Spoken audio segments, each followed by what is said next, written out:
Awesome. I think we're live here. So this is my stats project on true shooting percentage.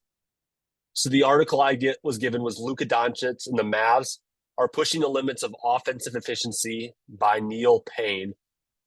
So what the article, kind of the main focus of the article was the statistic called the Raptor metric.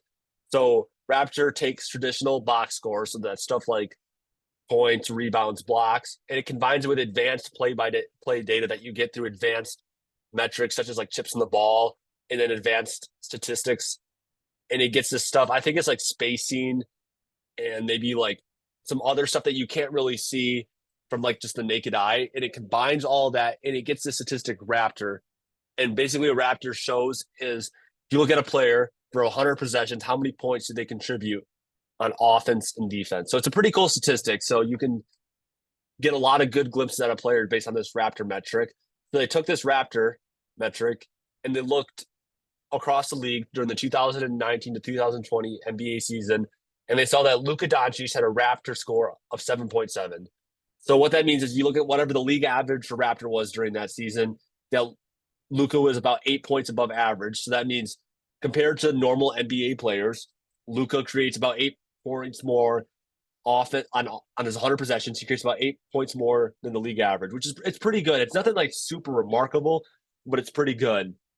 But we got to like look at the grand scheme of things. Like, how does this affect the entire Mavericks team? Well, we see that Luka has a high true shooting percentage of 58.3% and the fourth lowest assist percentage of 18.2%. So a high true shooting percentage. He's really good at getting efficient buckets. He's not just putting a ton of shots up, and that's how he's getting his points. He's really careful about the buckets that he does get. He takes good shots, and he's really efficient with the shots he takes. And the fourth lowest assist percentage. He's not reliant on other teams to scheme him open, like the corner being wide open. He's good at creating things for himself. He's good at making the play he needs to for himself to get his bucket.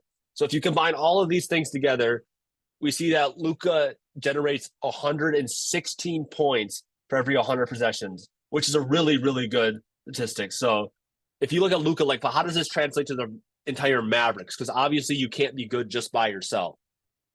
Well, we see that Doncic spearheading the Mavericks has allowed them to be one of the most efficient teams of all time, with at least 7 players generating at least 115 points per 100 possessions. So that's pretty good. 7 players is actually like pretty astounding. That's a whole starting lineup plus 2 bench players. And we can go to this next slide here. Yeah, we see that like up to this point, at least when this article was published in 2020, we see that Dallas is the only team to have 7 players on this list.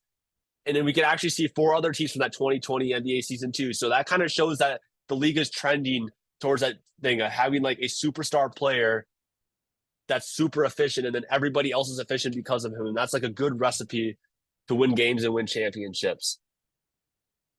So from the data set that I was given, my analysis and my hypothesis that I was posing was, how does a higher true shooting percentage have an impact in points scored? So you'd assume that if you were more efficient with your shots, maybe you could get some more points.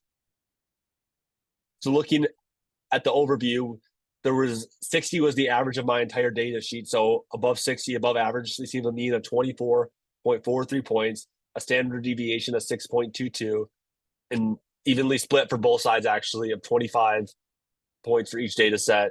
And then the mean of the things of less than 60 was actually higher, surprisingly, 25.77 points, and then a standard deviation of 5.16. So that we're expecting there not to be any different. Like, in fact, less than 60 is actually more. So there's not really a correlation for higher true shooting percentage and more points. And we can see that in our 2 sample t-test that we have a p-value of 0.41, so well above a 5 or 10% significance level.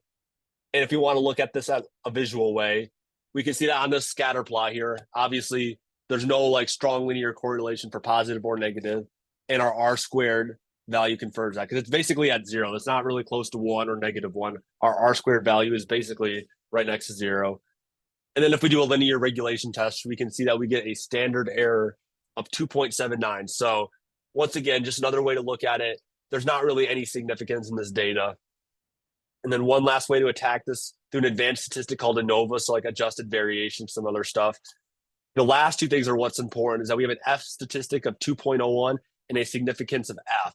So that's a pretty like low significance, like obviously not really anything jaw dropping. So we can see from all these different angles here that our data set really isn't that significant. And we can draw the conclusion that having a higher true shooting percentage, at least according to this data, does not indicate that you will score more points.